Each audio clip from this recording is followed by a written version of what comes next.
to start by all standing and saying the pledge. Will you join me?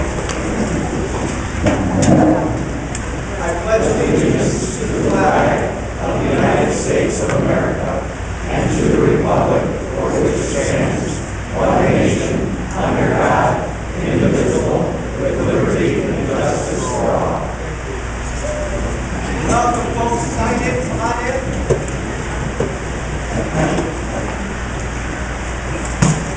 Indulge me one more time here as we get started. For all of our men and women here who have served this great country in the armed forces, please stand up. Please stand and be recognized.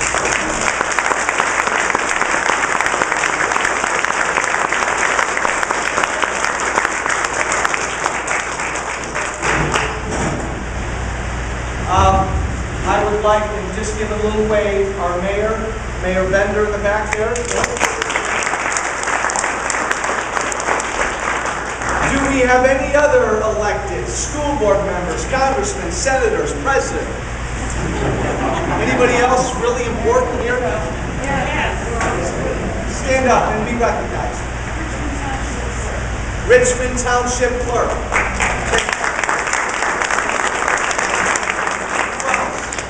Anyone else? Stand up and be recognized. Trustee for the Village of Haynesville.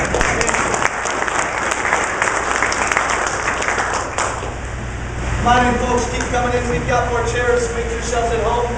We're going to have the most thrilling 3.5 hours. I'm totally kidding. Here's what we're going to do. Let me go over a couple ground rules. I'm going to give you a little bit of an overview on what's been going on in Washington. Not much, it's been pretty quiet. And then we're going to do what I always like to do. I want to hear your questions and get your thoughts. This is an important time. What I told my staff, I told my wife, last week was probably the toughest week I had in Washington. This next week is going to be even worse. There's a lot going on right now. It's important that we talk about it. I made a pledge when I got elected that there would be no more accessible congressmen on the planet. We were in Lindenhurst yesterday. I don't know how many town halls we've held. Doing this, getting out here with you so you can touch me and yell at me and say what you want is the most important thing I do. So thank you for coming out. I enjoy this. I would much rather be doing this than playing golf or being on a boat or anything like that. So thank you for coming out. Because I do this so much, I've only got really a couple rules. No media in between you and me. No staff in between you and me. You can like me or you can just think I'm the biggest idiot in the world. That's your right.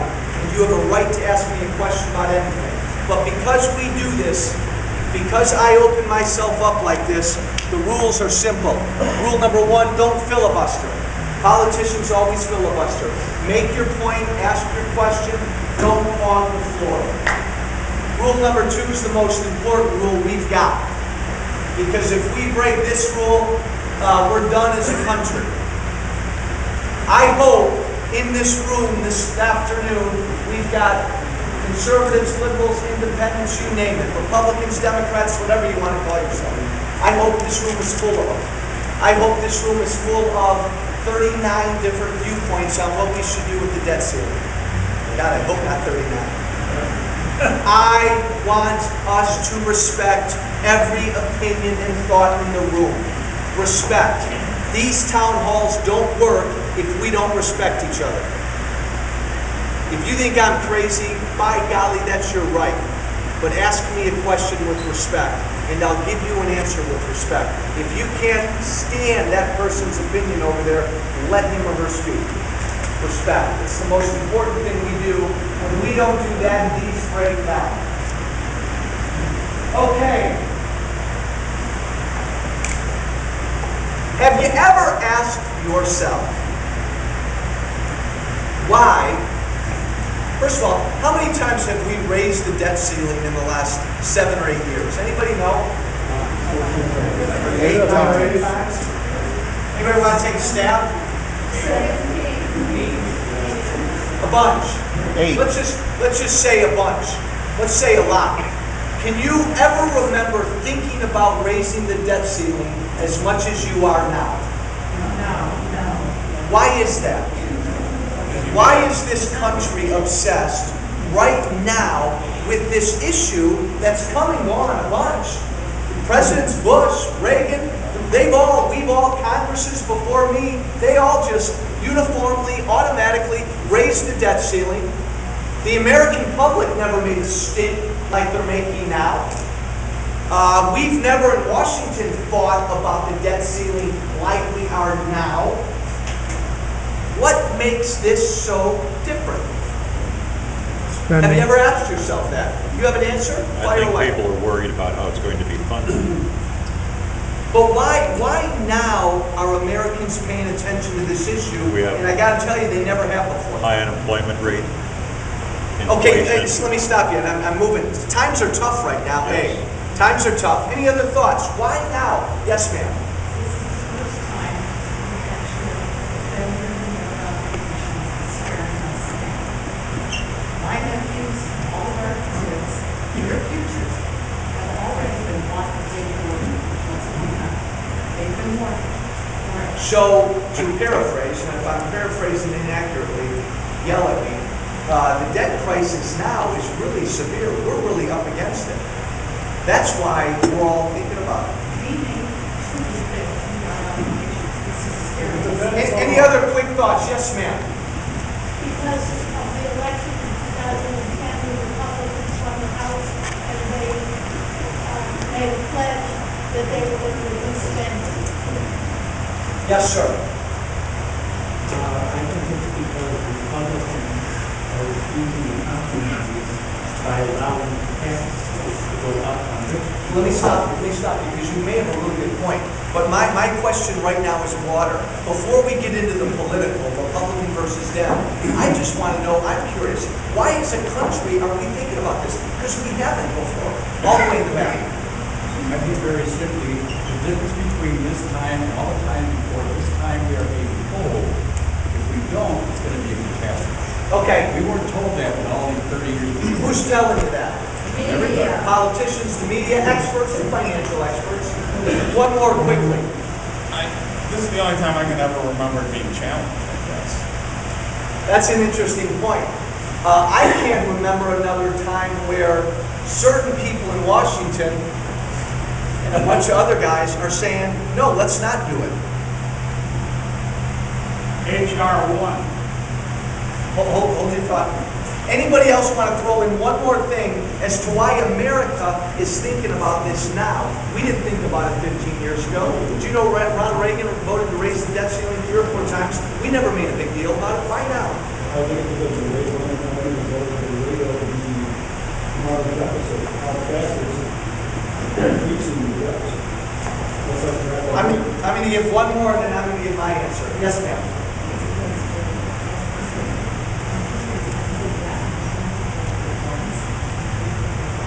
We're broke! We're broke! I think, and I think you've all sort of given a variation of this answer. The fiscal situation in this country is dire. I said a lot during the campaign that Americans for too long, Republicans and Democrats, have just sort of been asleep. We've let this thing called government just keep getting bigger and bigger. We've paid attention to our lives, our kids, our ball games, our work, trying to make a living. And then we woke up and we realized, oh my gosh, we've got a huge government.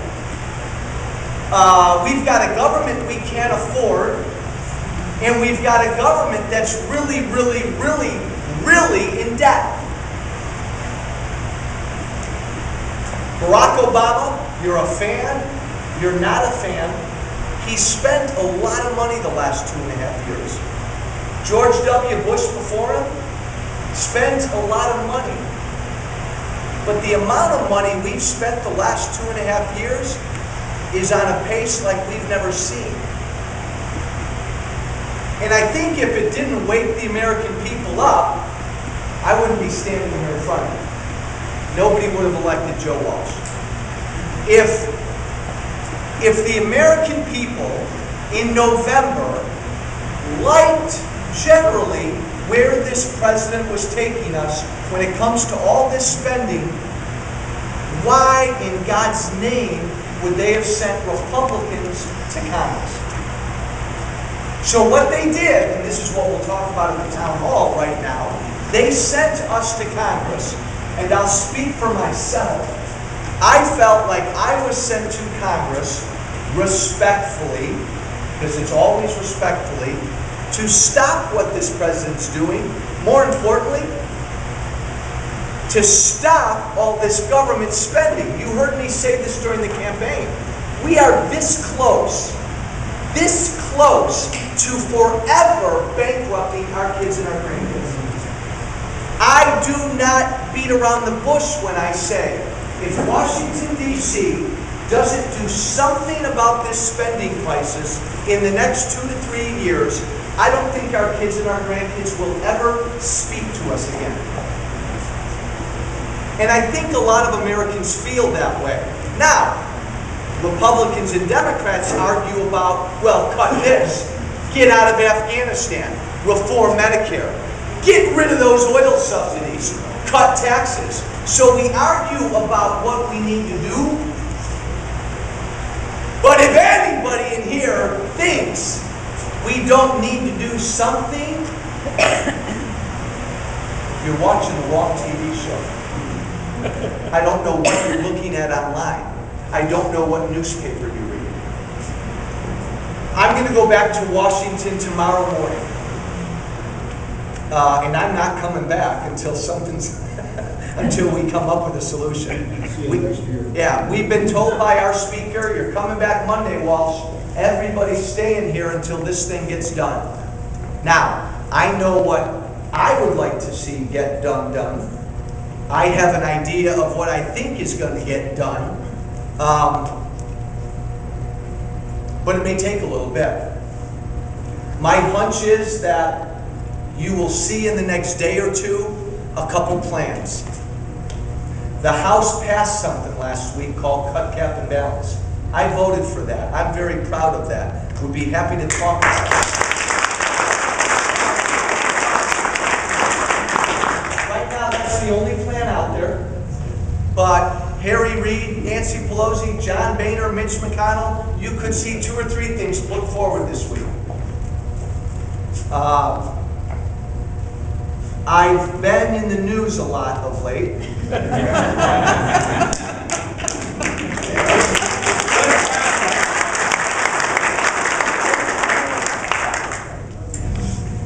Because I just tend to say what's on my mind, and I try not to hold back. Here's where I stand, and then I'll be done, and I want your questions and thoughts. I am not obsessed with August 2nd. I am obsessed with the debt crisis. We had folks from Standards, S&P, and Moody's come and talk to members of Congress last week about what's going to happen to our credit rating if August 2nd comes and goes, if we default, and all these, they mapped out all the scenarios. I walked away from that meeting convinced that even if we vote to raise the debt ceiling, our credit rating, in all likelihood, still may fall.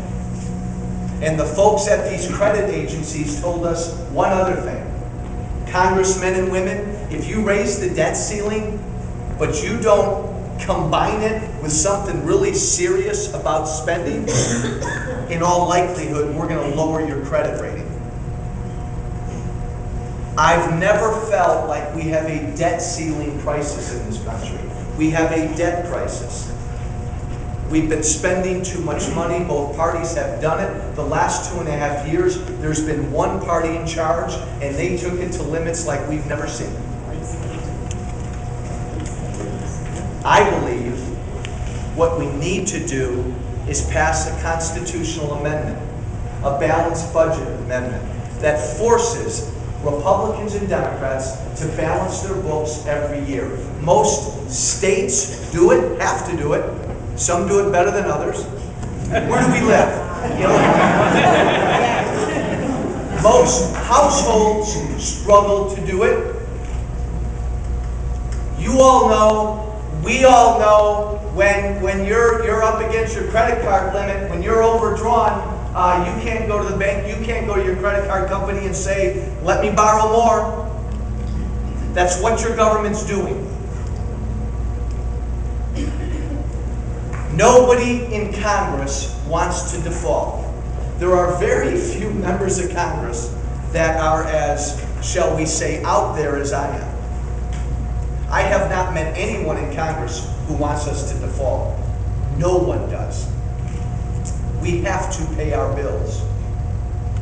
But somehow, this week or next in Washington, your Republicans and your Democrats have to figure out how to do that with some sort of reform so we're all slapped so we never get to this point again. And then, we all as a country, once we can get by this debt ceiling crap, we got big issues to talk about because your country's still broke. Americans are living longer and longer and longer. More and more Americans are living longer and longer and longer. If this country doesn't have a conversation about how to pay for all that health care, shame on us, we're in trouble. We have to have some hard conversations about all this government we've got. We can get by this debt ceiling issue, but then the tough stuff hits. So, pay attention this week. Don't just listen to MSNBC. Don't just listen to Fox. Don't just read the New York Times. Don't just read the Wall Street Journal. Get informed. Don't listen to people who get too political on this issue. It's just too important. I'll close with this. You know me well enough, some of you, that there's very little subtle about me. Right? There are a number of us in Congress who went to Washington and we could give a damn about our next election. That's on tape. It drives my staff crazy, but I mean that. I am on a mission because I think each and every day we continue down this road, our kids and our grandkids are going to pay for it. And I haven't even started to talk about jobs and what's going on in the economy yet. I'm there to try to stop this. And so if I make some tough decisions and people get mad at me and they send Walsh back home, so be it. I'm going to hang out on my boat, I'll hang out at doctors, and I'll have a great next 30 years. Mayor, will you join me? So I'm going to close there. Again, I go back to Washington Monday. Look, there are lots of other issues. So we're going to open this up. We've got a mic. I want thoughts, issues, questions about debt ceiling, about everything else. We try to do more than just one thing in that town of Washington. Yes, so let's start away. I'll turn that up. Away we go, John. Who's got a thought or an issue or a question? Right in the front here, sir. My name is Terry Campbell. I'm 3. Terry, where are you from? Where? In Woodstock. Thank you. First of all, I would like to commend you for holding these events and making yourself available to the public. Thank you for coming. Thank you. I have a question based on 2 principles of the Founding Fathers. The Founding Fathers set up a government of checks and balances to prevent the centralization of power in any one man or group's hands. Secondly, in the Federalist Papers, number 10, James Madison asserted if men were angels, there would be no need for government.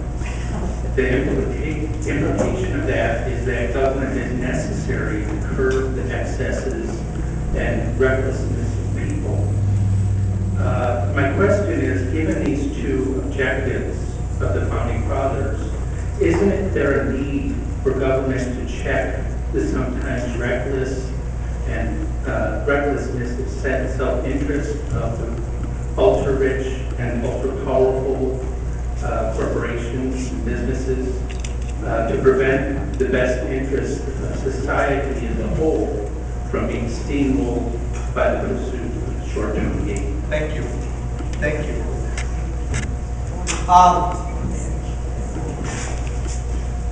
You know, many of you have heard me say this before. I know it sounds like Republicans and Democrats tend to bicker, squabble, and fight a lot. You need to understand really what we're arguing about. When I used to teach American government, I would tell my kids this all the time. So if this is too basic, I apologize. But we forget this. So let me start at the beginning, and then I'm getting to your answer. Democrats want us to have the best schools in the world. So do Republicans. Republicans want us to have the best healthcare system in the world. So do Democrats. Democrats want us to be safe against terrorists. So do Republicans. Republicans want us to have jobs. So do Democrats. What we argue about are not those issues. So when you hear a Democrat say, like Joe Walsh, I support school vouchers. If it were up to me, I'd get rid of the Federal Department of Education tomorrow. But when you say something like, hold on. When I say something like that, my Democratic colleagues right away say, Walsh doesn't believe in education. No, let's get beyond all that, because if we think that way, we'll never move on. We argue about the role of government. With each one of these issues, we argue about the role of government. To your question, we're never really arguing about particular issues. When it comes to health care, what we're arguing and fighting about is how much do you want government involved in health care? How many people can we put on Medicare and Medicaid? Should we have a universally government-run healthcare system? Should we have a total free market in healthcare? Both of us want good healthcare. We're arguing about government's role. So to your point, I think what this president's done and the Democrats did, it's like when they won in 2008, and look, elections matter. We voted for Barack Obama. We voted for Nancy Pelosi. We gave the Democrats the key to that city. So it should be no surprise, because they believe certain things. They right away started running that way, doing things they believed in.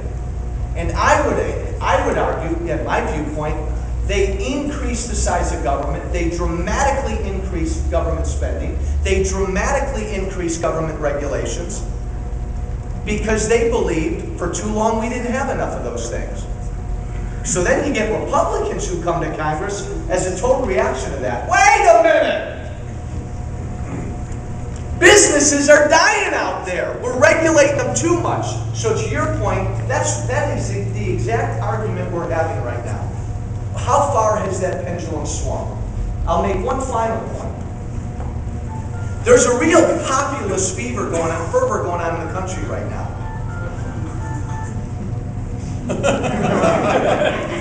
Could be the president. It doesn't matter if your name is Obama or Bush. They both worship at the altar of big banks and big corporations. Goldman Sachs has a revolving door to each of those White Houses. The big banks have made out like bandits. I sit on the Small Business Committee. We had a hearing 3 weeks ago with small and community banks. They can't lend to small businesses right now because government regulations have tied their hands. Big banks are making out great. Look at our tax code. Can you say GE with me? Who makes out like bandits with our complicated tax code? It ain't you and me, it's big business. So when we say, like Republicans have been saying for years, simplify the code. We should never get to a point where GE, wealthy individuals and wealthy corporations don't pay taxes. But isn't GE's chairman or board, who's GE's? Jeffrey Immelt? Isn't he on Obama's? They're pals. But he's in bed with them all too. That's what I'm saying. We have both parties for too long. Sit here and say that they're the ones who want to give. But Obama's right in bed with. Both parties for too long tend to be in bed with big business. You look at the financial system that crashed 3 or 4 years ago. And now, 3 or 4 years later, that system is more consolidated than it was before the crash. Small businesses in this country are dying. Why is our unemployment rate still so high? Because the hiring climate right now stinks. Businessmen and women are afraid to hire. They're afraid to grow. We are losing small and community banks left and right.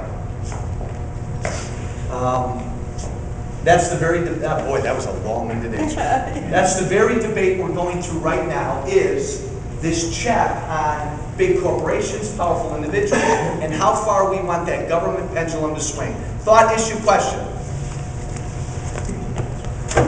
My name is George Chair from Grace Lake. Welcome. Thank you. I'm a first-generation American. I consider myself very independent. When I vote, I don't vote straight with one party or the other.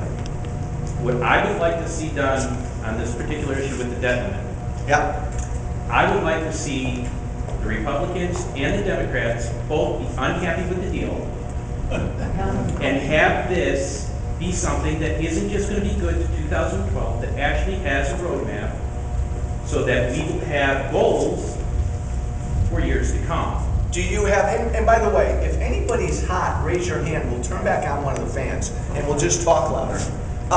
Do you have one or two particulars on what that roadmap should look like? Yes. First of all, let's get the business climate. I'm a small business owner. I started my own business because my field of work went away. Okay? So I had to reinvent myself, and it hurt a lot. Okay? The business climate out there is horrible. Why? Nobody trusts that it's going to get any better. Okay? Because nobody went to jail for this, for the financial fiasco. I don't care who caused it. Honestly, both of them did. It goes back many, many years. It doesn't go back to one president, and it doesn't go back to one party. All right? A lot of presidents get money from big companies in both parties. Right. So, nobody went to jail.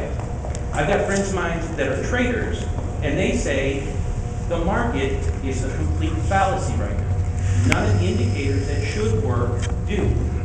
When the dollar goes down, gold can go down, and oil can go down. Let me cut you off real quickly. If there's one thing you'd like to see your government do to help with the overall job climate, what would it be? Make real tough choices. Ah, that's a political answer. Give me one. Give me one tough choice. Okay. Give me one tough choice. All right. Make the taxes fair for big companies as well as small companies.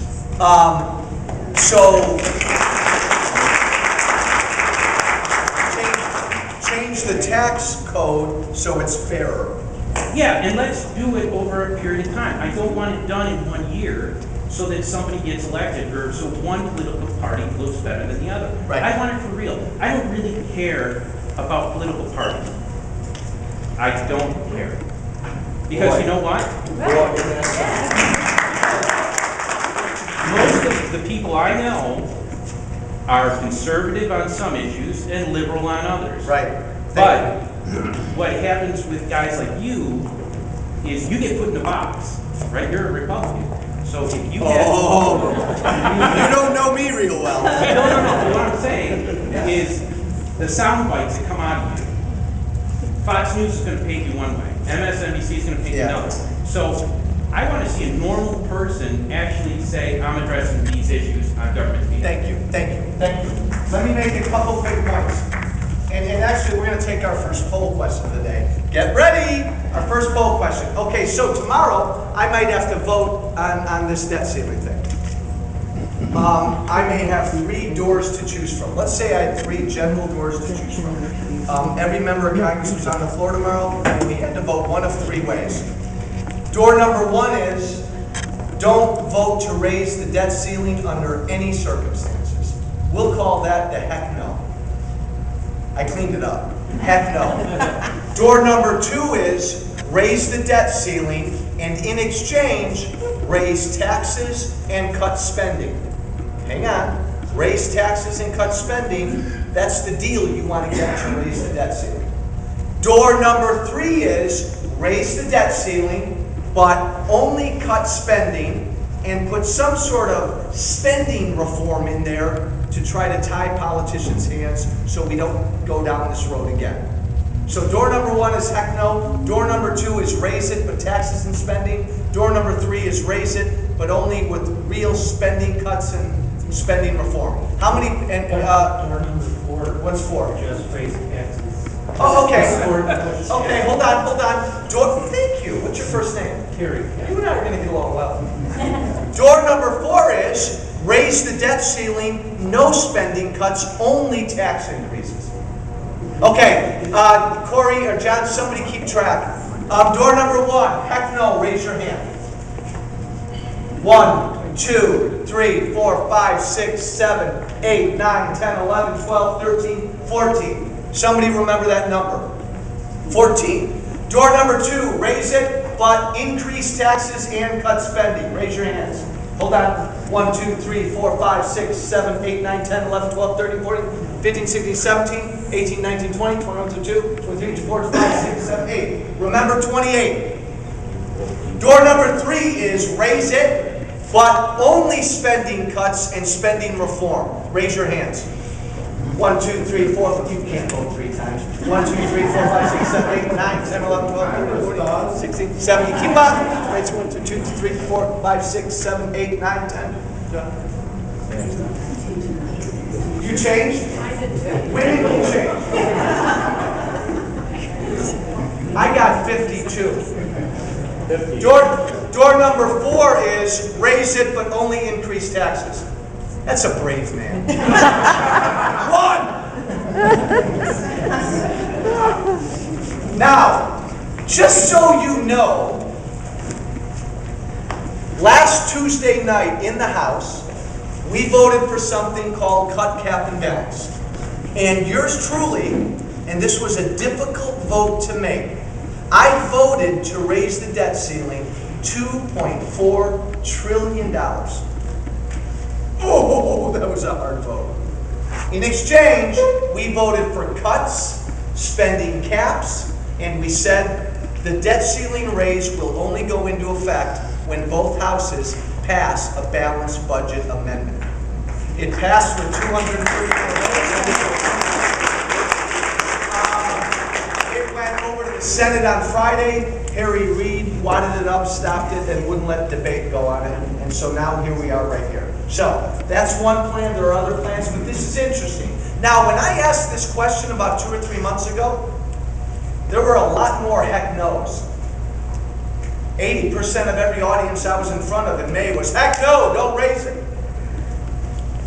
Who was a heck no 2 or 3 months ago and they're not now? Explain yourself. Hey, John, Mike. Thank you. Why are you no longer a heck no? My name is Barbara Taylor from Grace Lake, and I was a heck no, and I stood my ground until I really read more and felt more and listened more, because I really... Ma'am, all the way in the back. Why have you changed? I've changed because there was no plan at that time. It was just heck no, and that sounded really good.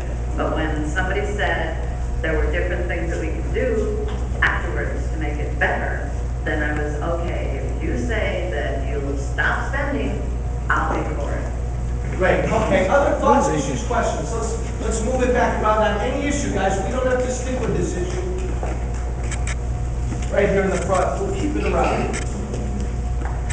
One of the things that I hear at the debate of whether the taxes should go up to help bring down the debt or whatever is, and we have a president especially that is hell bent on this, is this redistribution of wealth.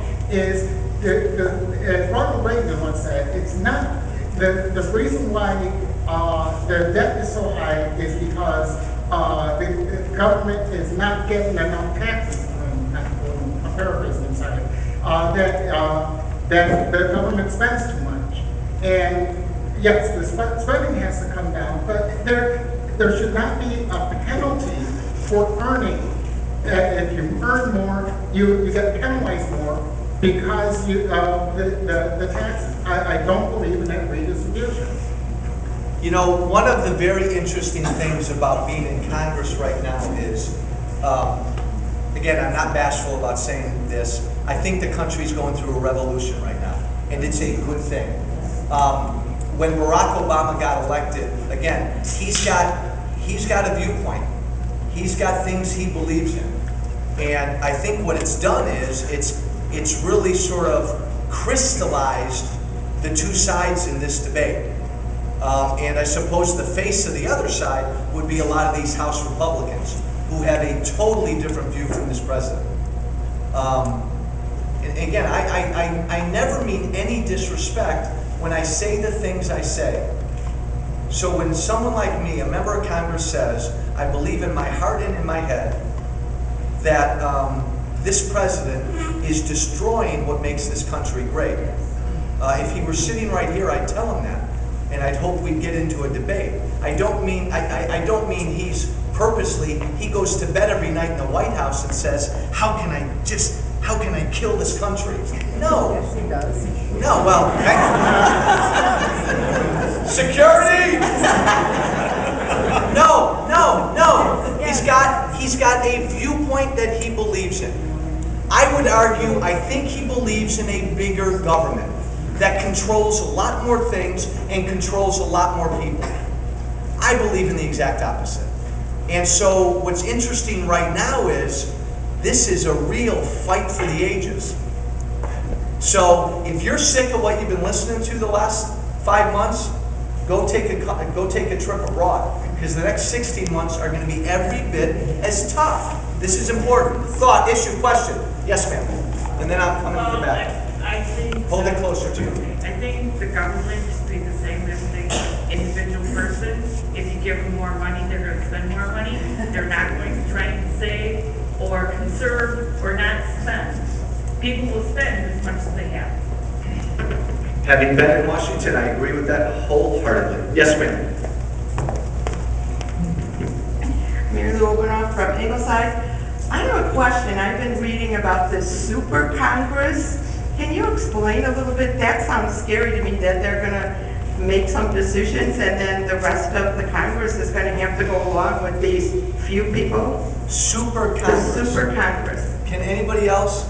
I'm drawing a bit of a blank. Okay, I just read it I'd on like the to be internet part of such a last night. No, but there's going to be 6 people from each House and Senate and get together, 3 from each party from each House, and then they're supposed to decide some of these things, and then that's final. Now that's ridiculous. Yeah, I don't know what that is. Clearly, I have not been invited to that party. You may I'm be, the super thing, but it's called the super Congress. I just read it this morning. maybe you're talking about the Gang of 6 or... No, it's called super Congress. Watch television. It was on the internet last night and this morning. Okay, we will look into it. We'll look into it. Yes, sir. You're a breath of fresh air. Thank you for being here today. Thank you for being here.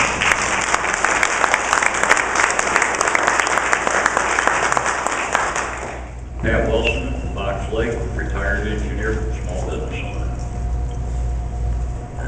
I think everybody gets around in these crazy 5,000 miles an hour and they don't see what's sitting there in front. They don't see what's sitting right in front of us. We need to get to ground zero here and get into a stable base.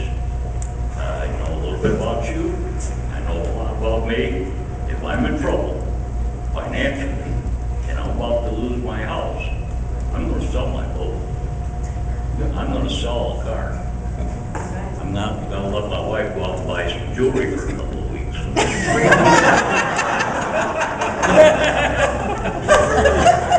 Do you want the mic? No, I do. And I know a little bit about you. You're in the same type of condition you do things. You have to take care of stuff. This government owns so much land in this country that's not being used. They're not using the minerals. They aren't cutting down the trees. They aren't managing the property. They're shutting places down. In the Midwest, it's 28% of the land they own. In the West, it's close to 50% that the government owns. Why don't we insist on selling assets like I would sell my boat Why don't we sell assets and use mineral rights and get all this to get down to a level? Thank you.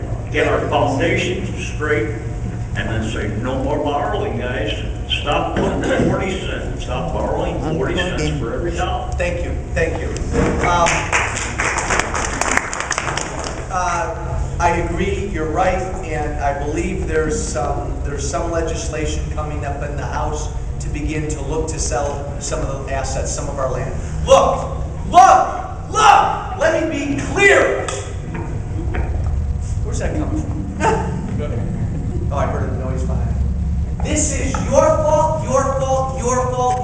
and my fault. Shame on all of us that we are in the position we're in right now.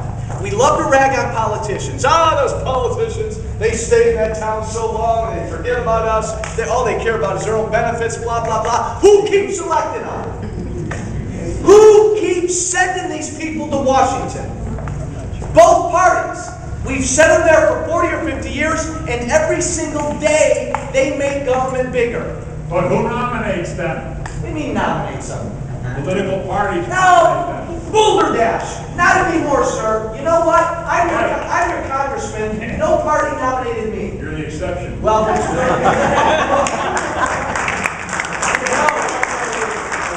No, you in every single step along the way, we have been asleep.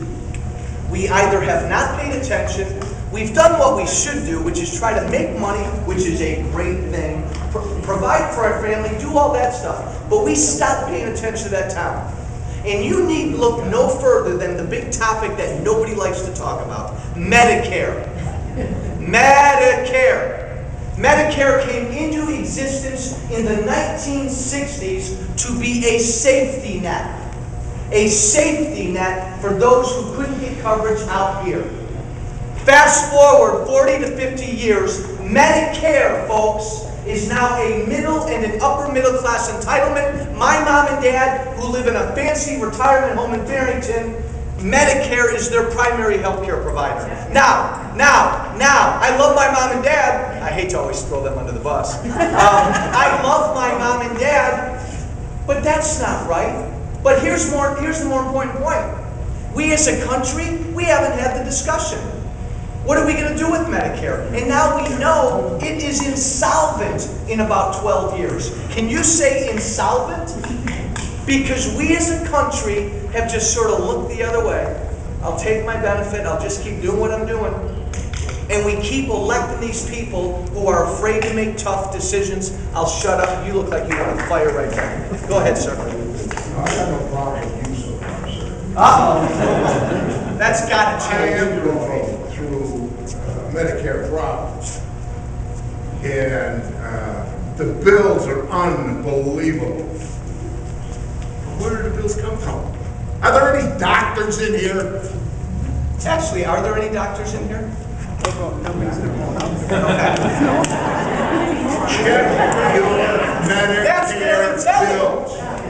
Check your Medicare bills. Compare them with the visits you make to your loved one that's in that nursing home and see the date there was a doctor's visit that never came. Yeah, they don't. For the treatment that is astronomical. Who's paying for it? We are. We are. Should not we ask why your costs are so high and what's driving those costs up? And is there any comparative treatment in the cost? Thank you. Oh. I'm gonna flop around. Yes, ma'am. Actually, let's go on the back, and then I'm coming back. John, all the way in the back there. Hi, my name is Lisa. I'm from Johnsburg. I'm a single mom. There's a lot of different issues I could talk about, but the thing that's most prevalent in my mind is I remember Walter Jacobson doing a piece when I was like 11 years old, and that was many decades ago, despite my parents. But why is it so hard to cut spending, to find the waste? I mean, I've been in the system for 9 years, chronic illness. I'm healthy for the first time in 43 years, thank God. But I can point out a bunch of places where there's waste. And I think that, you know, politicians, everybody's arguing about Republican, Democrat, this and that. Throw out the special interest. Ask the people. I'm sure there's 20 people in this room that can give you at least one idea or one place where they've seen waste.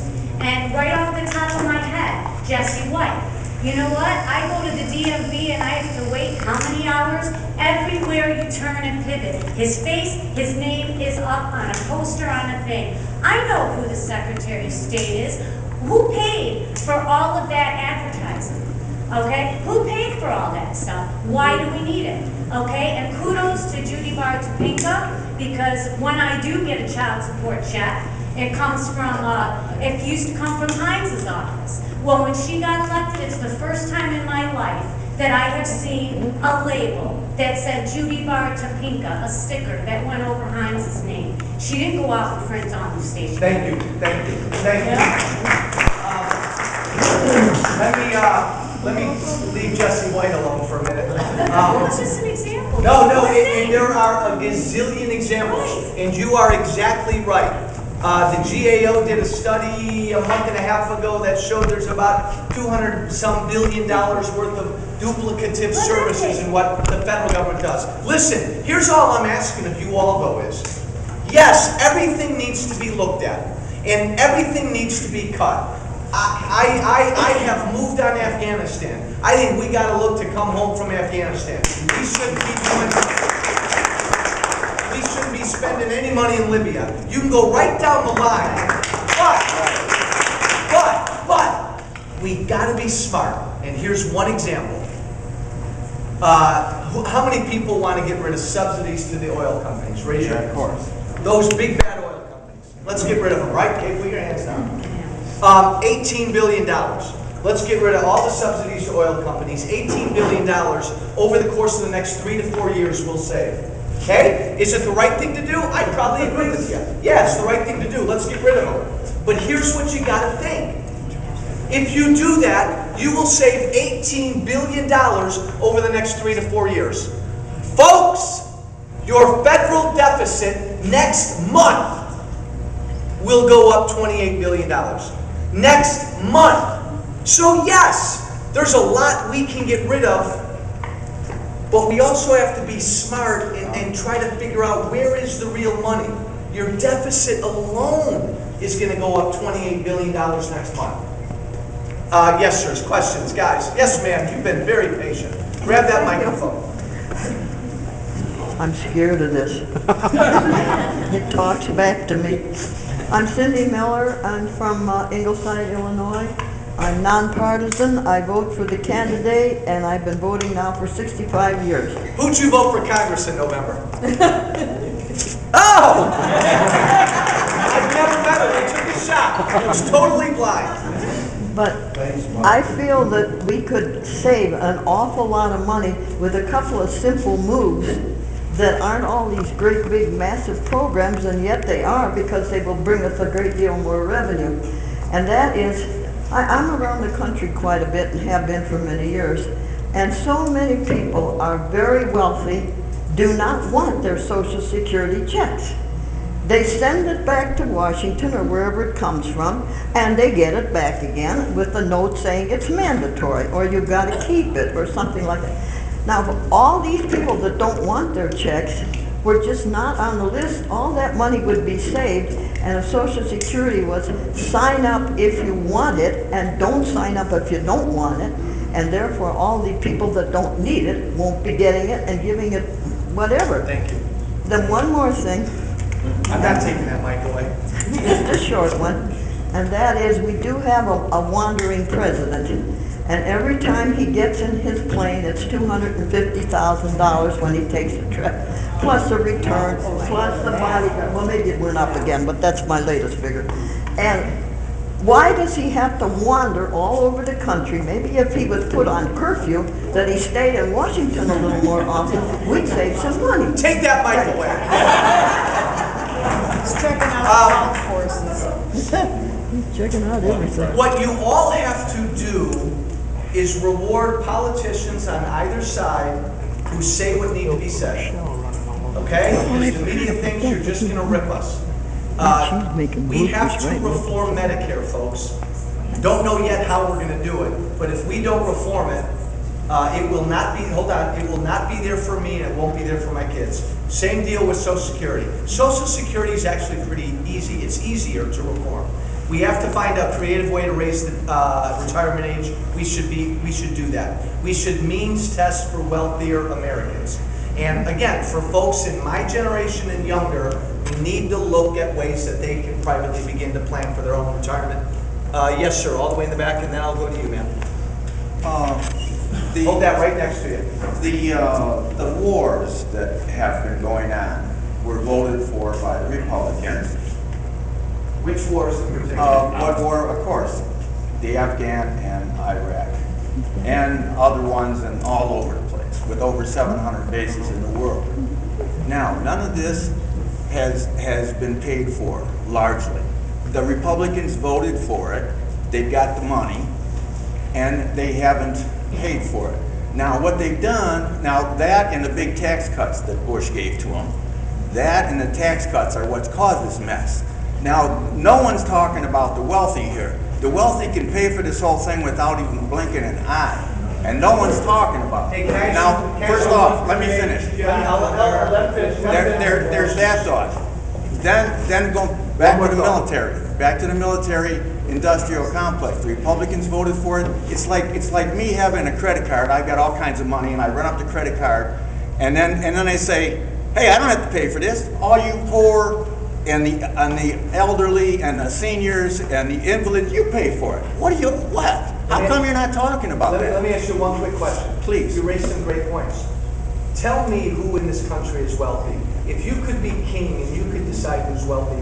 What I would do immediately is you go back to the Clinton tax rates. But besides that, about the wealthy, you tax from whatever you want to say, $500 million, $500 million. You go to, no. If anything, you lower the regular people's taxes. But the point is, you would raise the taxes on the wealthy, $500,000, $1 million, whatever, on up. Okay, that's who's taking all the money. Thank you. And who has all the money. Thank you. Let me just make. No one talks about that. Let me make what? Oh no, we disagree on that one vehemently, but I'll talk about it. But let me address the whole war notion. Afghanistan. Look, I voted to pull us out. I voted now 2 or 3 times, I think, to get us out of Afghanistan as quickly as we can. Quicker than this president wants us out. A lot of the Republican rank and file feel that way. A number of Democrats feel that way. It didn't pass out of the House. There is growing movement in Congress to bring us home from Afghanistan. And that's bipartisan. That's Republican and Dem. Should be Iraq also. Absolutely. You mentioned a number of the bases we still have all over the world. We don't need. Agreed.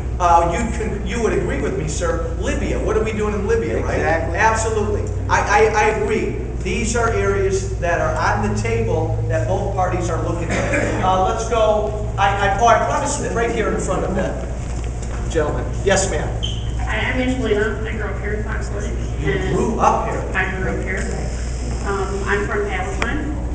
And I'm just wondering, you've introduced or sponsored 4 pieces of legislation since you've been in office. Not one of them has to do with jobs. We have 11% unemployment in this district. What are you doing? Here's what I'm doing. Thank you.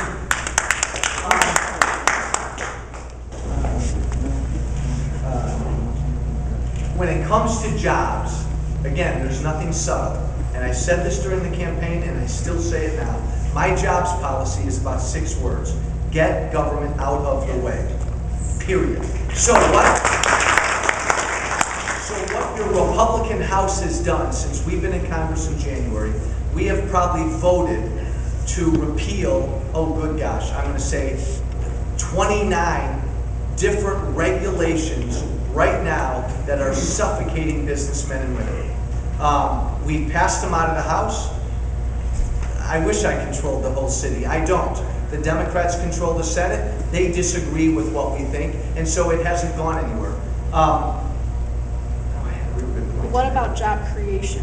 No, let me be clear. My job creation idea is government right now has a foot on top of businesses when it comes to regulations, taxes, and all the spending. Hey, do me a favor, sir. Wait your turn, okay? I want to remove that foot. Now, you may disagree with me, but if you followed me around to Fox Lake all afternoon, and you and I talked to 20 or 30 businessmen and women, and we said, why aren't you growing? Why aren't you hiring? They'd all pretty much say the same sort of thing. I'm scared to death with what's coming out of Washington. There are regulations just eating at me like they've never eaten at me. You folks in Washington, you passed this thing called healthcare legislation. You expect me to understand how much that's going to cost my business when the people that passed it don't know how much it's going to cost. So most businessmen and women right now are very scared and uncertain, and so they're sitting on their hands.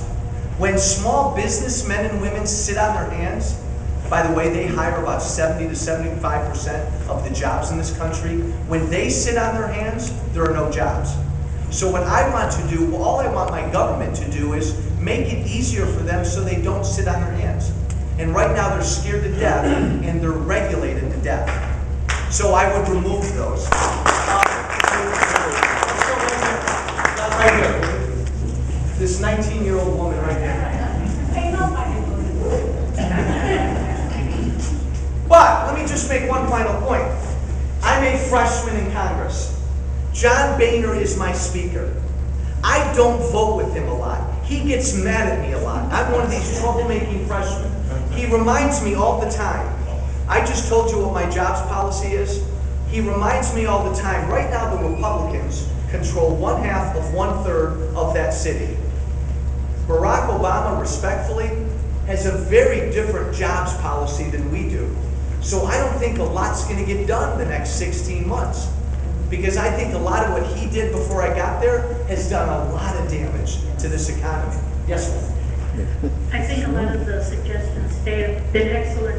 The thing that frustrates me is that the president is able to demagogue this issue and sound so reasonable when he says, I want it balanced, I want some revenue, and I want some spending cuts. But from what I understood, and I only heard this maybe once or twice, that the revenue would happen immediately and the spending cuts would happen way in the out years, and that happened under Reagan, and all the taxes went in and none of the spending cuts happened, and none of the Republicans are drilling that home.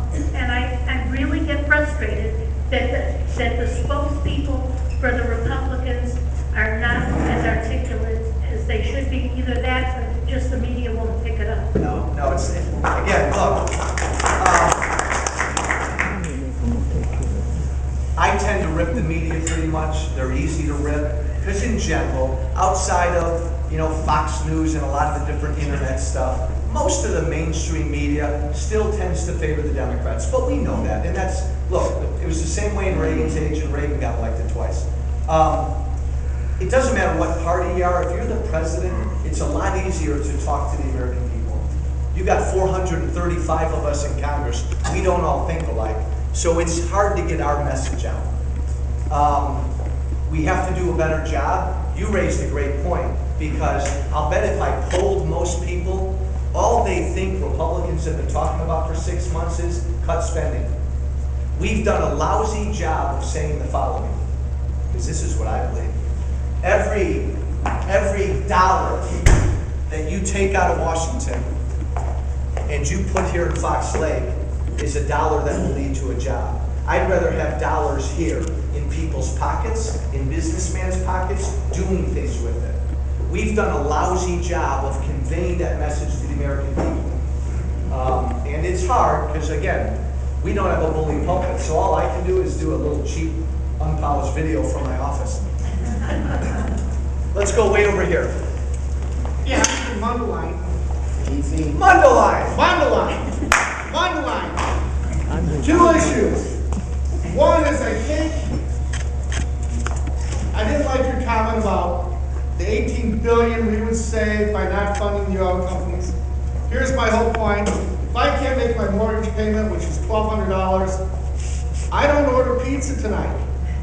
Now that's, I'm saving 20 bucks, but it's a step in the right direction. I'd get rid of What we need to do is we need to cut the 18 billion from the oil companies. We need to cut everything else. We need to get rid of the 22 new offices Obama created. And my second point is, the scariest words I've ever heard are, I'm from the government, I'm here to help.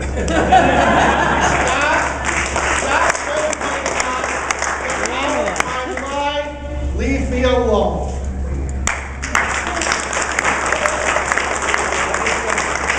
Quickly, I would get rid of the subsidies as well. I'm just saying that's only a wee little start, but get rid of them. Let's go all the way in the back. That woman who's just, oh, you're like the kid in class. Thank you. So patient. Thank you. Barb Holman, I'm from Grace Lake, Illinois.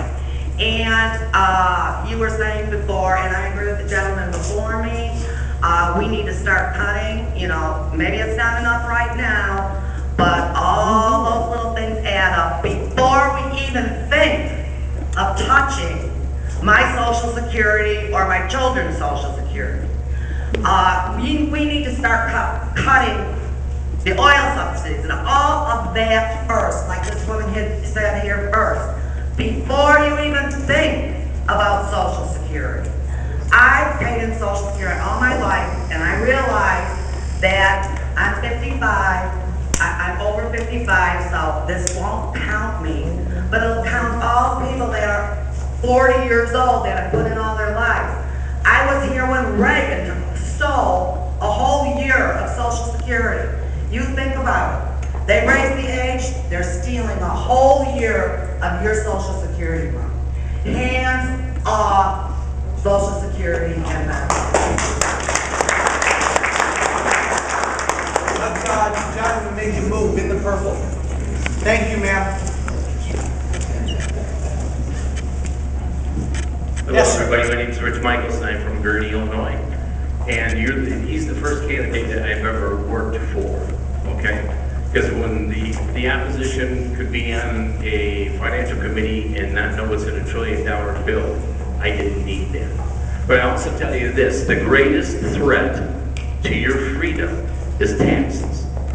And I can give you a quick example, just here in Antioch, where they just raised the taxes 50% on water and sewer. You have no choice. You have to pay it. They didn't ask you, do you have the money?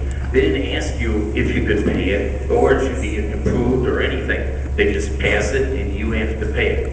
The government does the same thing when they pass taxes. So every time they take $1 out of your pocket, you lose your freedom.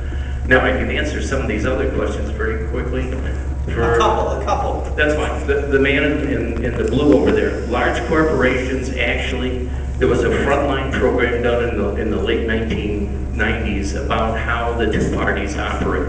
The candidates are actually marched in front of these people, and it's their ability to be a campaign raiser that gets them the nomination for, so that's who they back. So they're putting their money on the person who they feel can win, and they're going to get something back out of that. Now, to the man over here, I work for a large medical company, and one of the biggest costs we have is regulations on products that we have with expiration dates. I have to throw out, as part of my job, $23,000 a month of good medical supplies, but we can't give them to anybody because the lawyers step in because they filed the money. Because if anything goes wrong with one of those products, they'll come back and sue us. So it goes right in the garbage. And I'm talking about things that are stainless steel that are good for 50 years. We have to throw them out. Thank you. Thank you. Thank you. John, let's go right here, this young lady in the front. How come every lady I say is a young lady? I heard that. Because we're old, that's why. My name is Tony Foy. I'm from Ingleside. Welcome, Tony. I brought the Adoptive and Safe Families Act, EPSCT, issue to your attention. Thank you for listening. Your predecessor didn't. But my question is with caps on Medicaid. I had to sue the state to get Medicaid benefits for my kids that they were federally entitled to. Are you planning to cap those entitlements? Are we planning to cap Medicaid entitlements? For children who are federally entitled to their Medicaid benefits. No, I mean, I think what Republicans want to do, you can take that away. What Republicans want to do with Medicaid is, because this one sneaks under the radar. We focus so much on Social Security and Medicare, and we gloss over the huge Medicaid burdens that states have, and actually the huge unfunded liabilities that the federal government's not providing for those states. Look, to me, the most efficient thing we can do with Medicaid is block grant Medicaid, send it to the states, put the states and governors in charge of how to most efficiently take care of their Medicaid populations. The whole notion of a one-size-fits-all from Washington just is proving not to work. And here's the real scary thing. With Obamacare, with the healthcare legislation, our Medicaid rolls, folks, if you think we got a Medicaid issue now, and by the way, Medicaid eats up the vast majority of a state's budget. Our Medicaid rolls, unless we can change the healthcare legislation, the Medicaid rolls are going to double and triple in each state. And I don't know where we're going to find the money to support that. That's illegal. Again, that's a huge problem. Let's go right here in the white, John.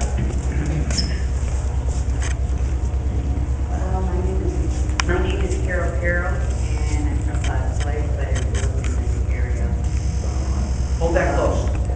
There you go. Well, what I'd like to say is, or I want to know, is budget that we voted on a few months ago in the House, and in the budget that we voted on, the Ryan budget, the Republicans took a big hack at foreign aid. Because our country gives too much money to countries that don't like us, that work against us, and the money typically never gets to the people it needs to get to. Now, we do this for strategic reasons. We do it for a lot of different reasons. But in general, you're right, ma'am. We need to really take a hard look and cut as much foreign aid as we can. Young man in the purple shirt. I'm from Redlands, California. My name is Sean Flynn. You flew out for this town hall? That's unbelievable. Wow. Yes. Go ahead. It's cheap once you got out of California. I know this is a big debate in California, and it will raise a lot of money. And I know most of the people, when I say this, will just look at me like I'm insane. Go ahead. But I think the main thing that would raise money if we tax it is the legalization of marijuana. Exactly what if how we planned in California to do it was treat it just like alcohol. Anyone over 21, okay, you can't drive while intoxicated, just like alcohol. But we tax it 25% or something ridiculous, and it raises an insane amount of money. People are doing it regularly right now, illegally. Why not make some money off of this? Thank you. People are going to do it. Thank you. It's an interesting thought. Hold on. I'm not there with you. It's an interesting thought. A lot of people are talking about it. I think you're seeing it dealt with at the state level. You're not going to see Washington touch this with a 10. Let's go in the orange and then in the red. Afternoon, Congressman Travis Haley from Grays Lake. Now, as I understand it, there are currently 49 states in the nation, with the exception of Vermont, that has a constitutional amendment for a balanced budget. Now, forget about Illinois for a moment, because we all live here. Let's look at not only at California, but also in Wisconsin and several other states. Guess what states actually have a balanced budget right now? Only 2. And guess which ones? West Virginia and Montana.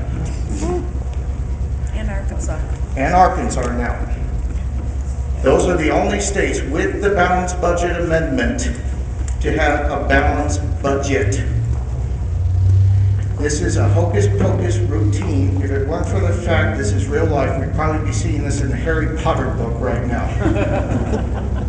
So my simple question is, Congressman, why don't you just jump off this bandwagon and let's actually work together on making some real cuts, such as what the Gang of Six is doing right now. And as Mark Porter said, this is the only bipartisan group in town right now dealing with this problem. Thank you. 49 states do have a variation of a balanced budget. Some are better than others. And there are, Travis, you're right. Unfortunately, in so many of those, there are loopholes and exceptions built in by politicians that make it very difficult to enforce. Here's where I stand, and if I'm naive, call me naive. I just fundamentally don't believe that politicians in either party, Travis, will ever balance their books unless we force them to. The states are Hold on. I think that people in Washington think it's their money, not ours.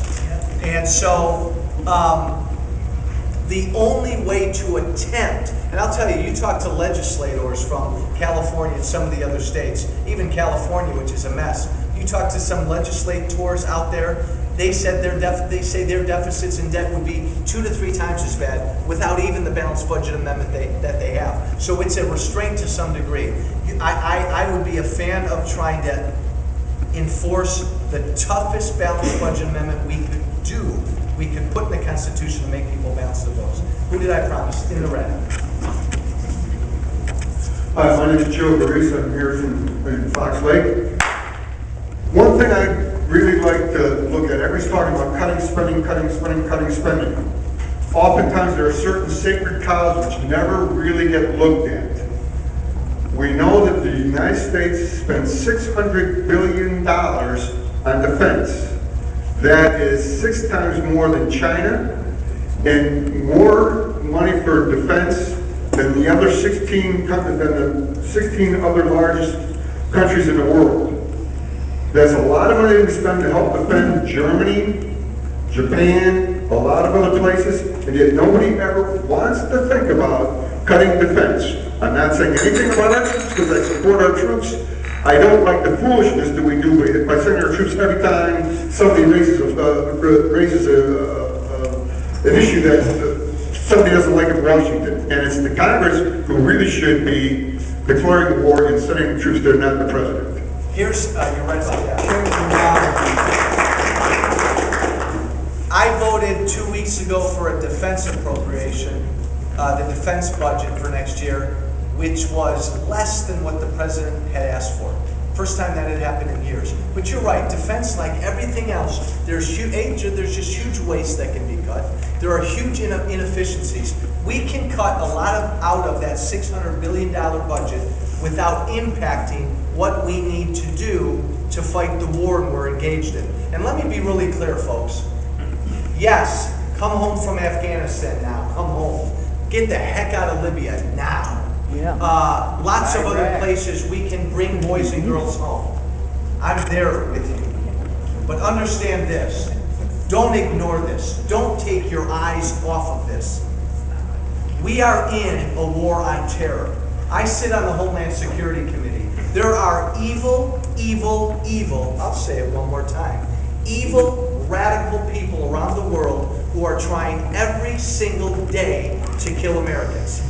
And I want my government spending every dime they need to spend on that war to kill these evil people. I don't want to talk to these evil people. I don't even want to understand why they're trying to kill us.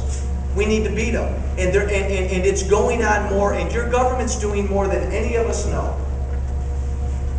But what we're doing in Afghanistan, I don't think it's helping us in that war on terror anymore. An example is there's a bomber program that they're going to be suggesting that we ought to be redoing, investing in new bombers because our bomber fleet is getting old. I mean, a bomber is almost an antiquated weapon. It's a very difficult process. Here I'm going to sound like a politician. To move our defense budget into this century.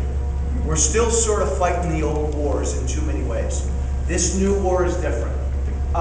Yes, sir, all the way in the back. It's coming to you. Help, John. There you go. Right next to your mouth. There you go. Hello. Okay, well, I've got a couple of things. First one, I wanted to remind everybody that when they spoke to early retirement, the average life expectancy is 65. The average life expectancy was 60, and it didn't kick in until 60, 65, so most people were